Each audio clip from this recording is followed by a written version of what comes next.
오늘 하나님께서 우리에게 주시는 말씀은 요한복음 16장 25절에서 33절까지 말씀입니다. 요한복음 16장 25절에서 33절까지 말씀 우리 함께 읽겠습니다. 이것을 비유로 너희에게 일렀거니와 때가 이르면 다시는 비유로 너희에게 이르지 않고 아버지에 대한 것을 밝히 이르리라. 그날에 너희가 내 이름으로 구할 것이요 내가 너희를 위하여 아버지께 구하겠다 하는 말이 아니니 이는 너희가 나를 사랑하고 또 내가 아버지께로부터 온 줄 믿었으므로 아버지께서 친히 너희를 사랑하심이라. 내가 아버지에게서 나와 세상에 왔고 다시 세상을 떠나 아버지께로 가노라 하시니 제자들이 말하되 지금은 밝히 말씀하시고 아무 비유로도 하지 아니하시니 우리가 지금에야 주께서 모든 것을 아시고 또 사람의 물음을 기다리시지 않는 줄 아나이다. 이로써 아버지께로부터 나오심을 우리가 믿었사옵나이다. 예수께서 대답하시되 이제는 너희가 믿느냐? 보라 너희가 다 각각 제 곳으로 흩어지고 나를 혼자 둘 때가 오나니 벌써 왔도다.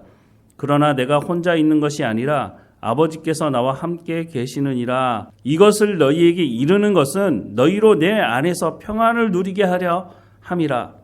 세상에서는 너희가 환난을 당하나 담대하라. 내가 세상을 이겨노라. 아멘.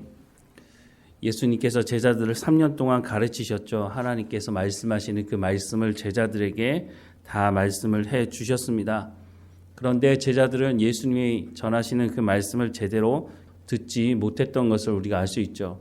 늘 자리싸움만 하던 제자들, 예수님께서 왕이 되시면 자신들이 한자리 할 거라고 생각했던 제자들, 그러니 예수님께서 전하시는 하나님의 말씀이 잘 들렸을 리가 없었을 것입니다.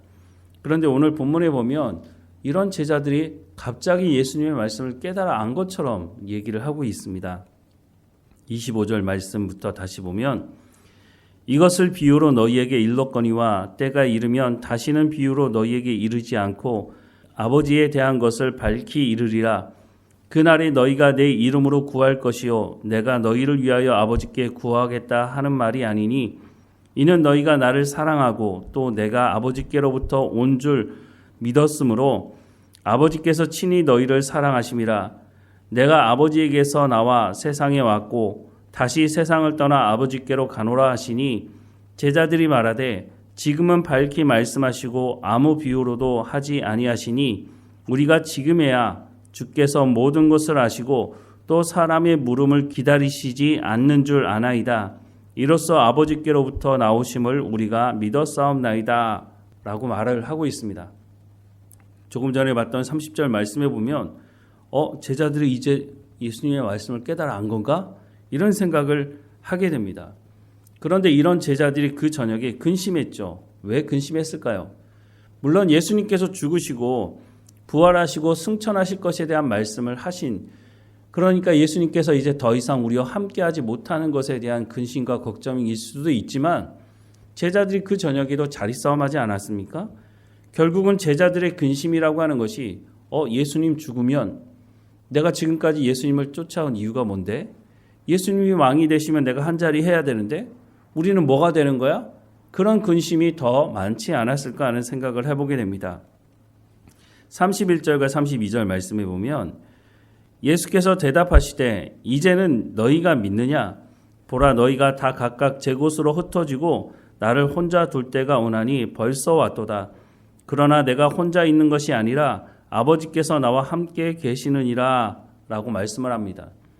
31절에 뭐라고 말씀하신다고요? 예수께서 대답하시되 이제는 너희가 믿느냐? 이 말이 제자들에게는 너희들 정말 내가 지금 하는 말을 믿고 있는 거야? 예수님 그렇게 하는 말로 들리지 않았을까요? 제자들은 그 저녁에 예수님을 버리고 다 도망갈 것이라고 말씀하고 있습니다. 예수님 혼자 내버려 두게 될 거라는 거죠. 그런데 예수님은 혼자 내버려진 것이 아니라 아버지께서 나와 함께 하신다고 말씀을 하고 있습니다. 이렇게 말씀하시는 이유는 제자들을 책망하고 예수님께서 제자들을 비난하기 위해서 하시는 말씀은 아니라고 하는 것을 알 수 있습니다. 예수님은 제자들의 연약함을 아시죠. 3년 동안 예수님께서 이 연약함을 견디지 못하셨다면 제자들을 다 쫓아내고 다시 다른 제자들을 뽑으셨을 것입니다. 예수님은 제자들의 연약함을 너무나 잘 알고 계셨습니다. 그래서 미리 말씀해 두시는 겁니다. 앞으로 이런 일이 있을 거다. 그런데 이런 일이 일어날 때 너희가 절망하지 말아라.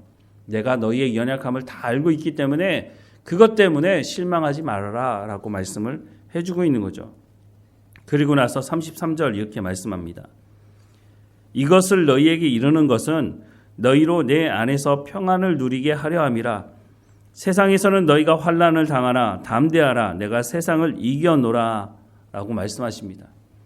예수님께서 제자들의 연약함을 모르셨다면 이렇게 말씀하지 않으셨겠죠. 너희가 나를 다 버리고 도망가겠지만 그러나 걱정하지 말라고 말씀하고 있습니다. 이것을 너희에게 이르는 것은 너희로 내 안에서 평안을 누리게 하려 함이라.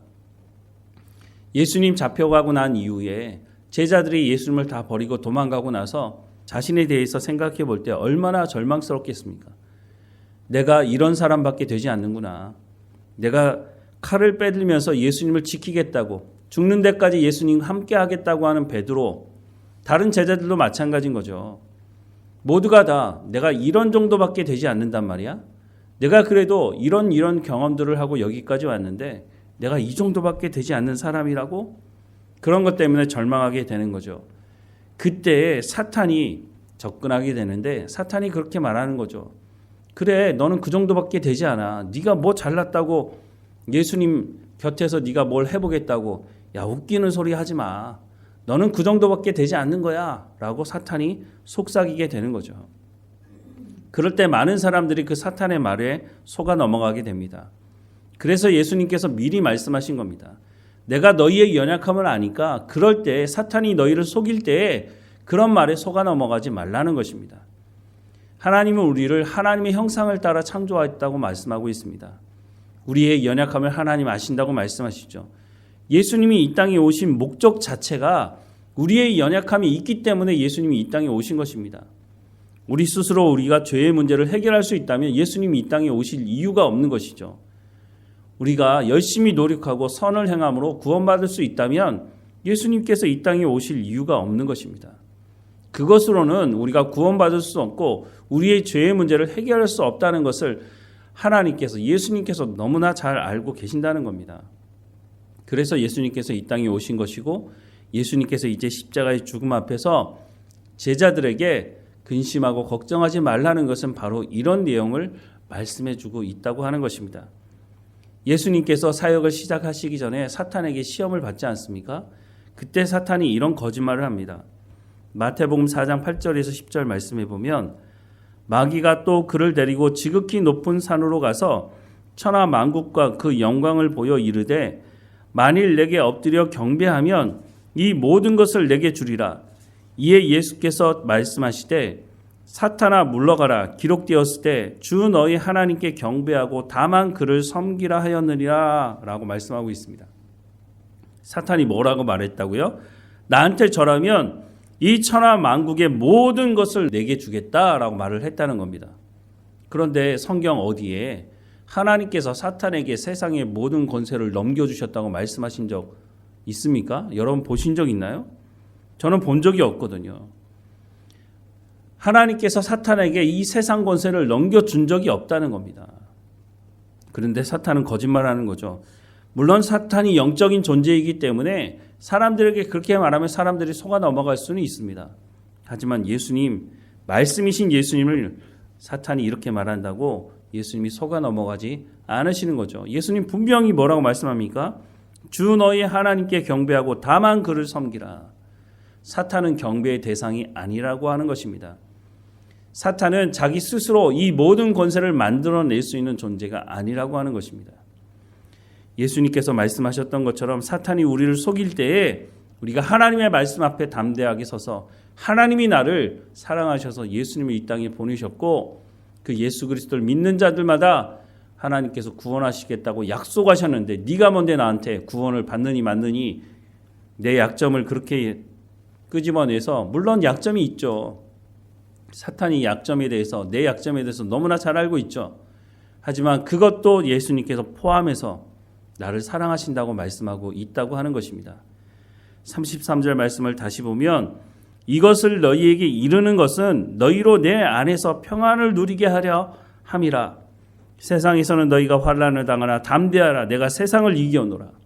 예수님께서 세상을 이기셨다고 말씀합니다. 예수님께서 사탄의 머리를 상하게 하셨죠.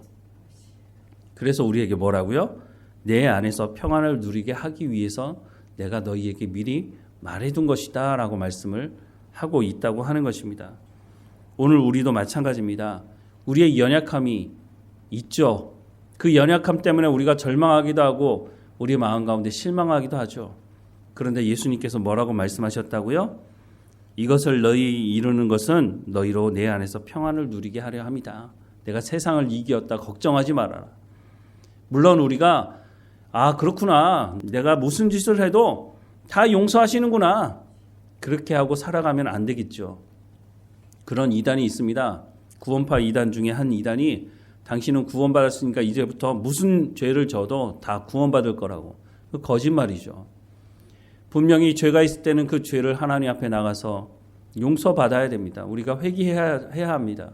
회개라고 하는 것은 우리가 입으로만 하나님 내가 잘못했어요 라고 말하는 것이 아니라 우리의 삶이 다시는 그곳으로 돌아가지 않는 것을 회개라고 성경은 말씀해 주고 있습니다. 우리의 연약함이 있는 것 예수님도 잘 알고 계십니다.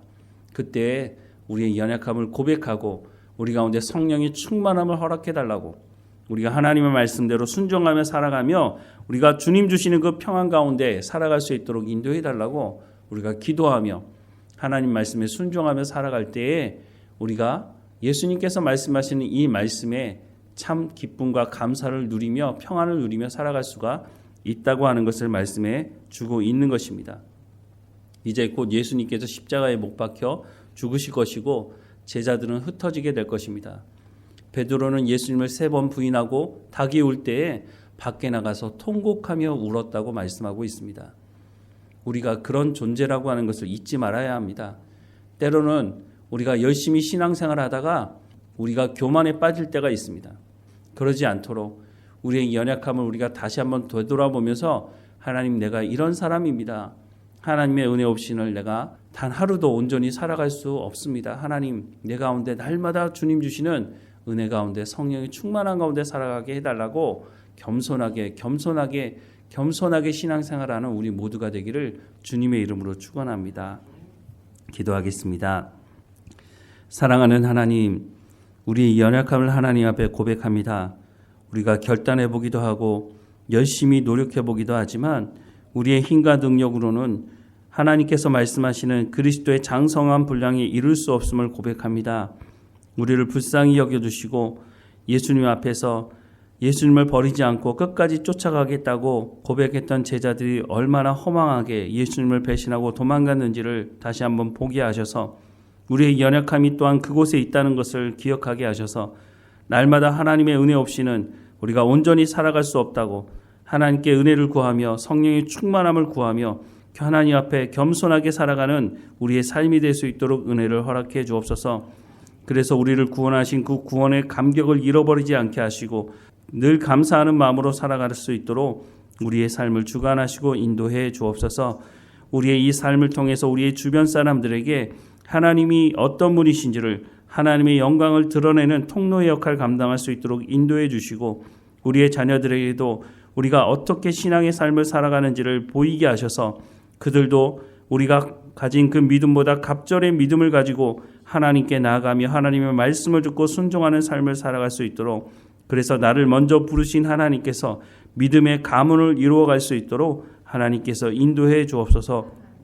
오늘도 어느 곳에 있든지 깨어있게 하시고 하나님 주신 이 모든 사역을 온전히 감당할 수 있도록 인도해 주옵소서. 우리의 삶을 주관하시고 인도하시는 하나님 감사하고 예수님의 이름으로 기도드립니다. 아멘.